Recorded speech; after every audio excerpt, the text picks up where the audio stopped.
Now, this is part of the collections at Historic Auto Attractions Museum in Roscoe, Illinois, and I can't say enough good things about this place. They have some just awesome cars, but I want to show you a few in particular. Now, there's just on the other side of that wall, there's a whole bunch of presidential cars, and I'll show you those in another video if you haven't already seen some of my previous videos. But this is a car that was owned by Conway Twitty. Now, he was a pretty legendary musician back in the day. They have his suit over here also, and several of his record albums. Passed away in 1993. But this was his personal vehicle. Let you see the inside of that. They don't make cars like this anymore. There's just something kind of fascinating about some of these, the older celebrity cars. Every once in a while we go to a museum that features celebrity cars, but this is what made me actually do the video, because there's a lot of lore and mystique when it comes to the Playboy Mansion, Hugh Hefner. This is the car that actually sat at the Playboy Mansion. They would give rides home to people that were a little too intoxicated to drive themselves home. The Playboy Mansion was kind of a mecca for all rich people, Hollywood types, you know, any big time actors, you know, Jack Nicholson, Warren Beatty, all those kind of guys back in the day. More recently, people like Pauly Shore, and I know that one's kind of funny to think of, but Leonardo DiCaprio, all those kind of guys, they hung out religiously at the Playboy Mansion to party, to meet the girls, and all that kind of stuff. But this is a 1967 Lincoln Continental Lehman Peterson limousine that was used by Hugh Hefner and many of his guests. There's a picture of him back there. Now I'll try to see if we can see on the inside of that. I'll try to forgive my appearance on there and the reflection of the window. But if the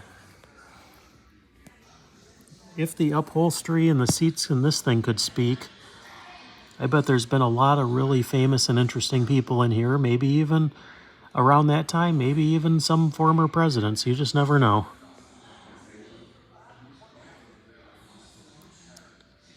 Not sure what this thing is in here now. It looks like a cardboard cutout that probably, I'm not sure what that's supposed to be doing in there, but kind of an interesting thing. I mean, how often do you get a chance to see something like that?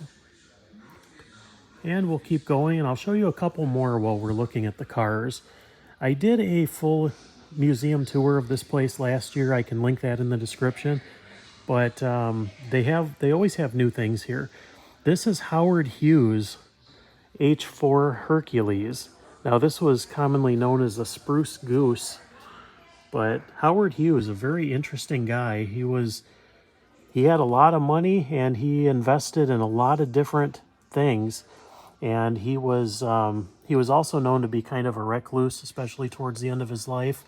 I always heard stories of him staying in bungalows at the Beverly Hills Hotel, and he would pay employees to hide roast beef sandwiches in the trees so he could go and find them. And he was an odd character, especially later in life. But this was Howard Hughes' automobile. Now, there is one more car that I want to show you.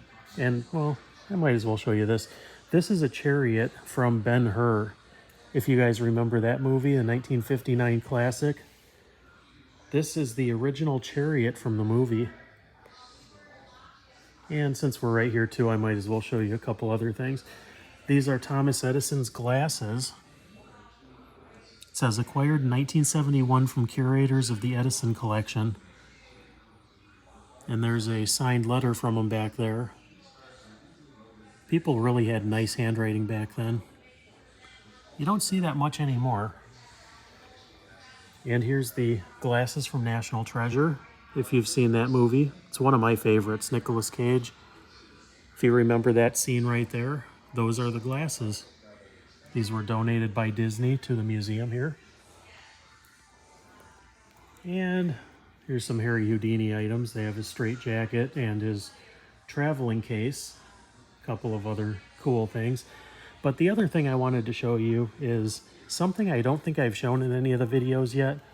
Just over here, we have this is a 1939 Lincoln K V12 that belonged to, you know the suit, you know the bow tie. This was Colonel Sanders' suit and tie, and this was Colonel Sanders' personal car.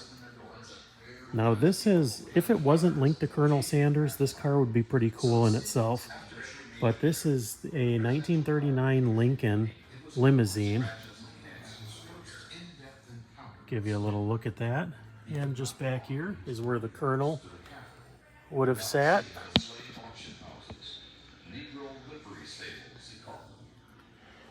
Now, there's a big debate as to whether or not Colonel Sanders came up with the recipe himself or if he stole it. Personally, I have no idea.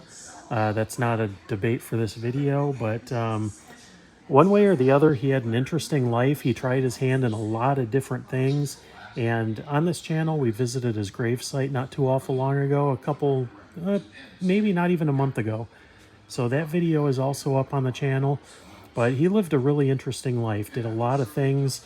He was very entrepreneurial, and he had a really hard time early in his career working for other people. And he got fired from quite a few jobs for having disagreements with management and just being, you know, kind of himself. But yeah, this is Colonel Sanders' car, as you can see. CS right there. His name was actually Harlan Sanders, but he was made a colonel by, I believe, the Kentucky governor. But kind of an interesting thing.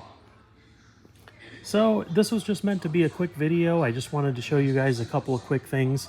But there's going to be a lot of really good stuff coming up. I will do more from this museum, as well as a lot of other stuff. I still have a lot of videos to post from Hollywood and several other trips that have already occurred. And there's going to be a lot of other traveling between now and the end of the year. So stay tuned. There's going to be a lot of really good stuff coming up. And have a good and safe Memorial Day weekend. And we'll catch you guys on the next video.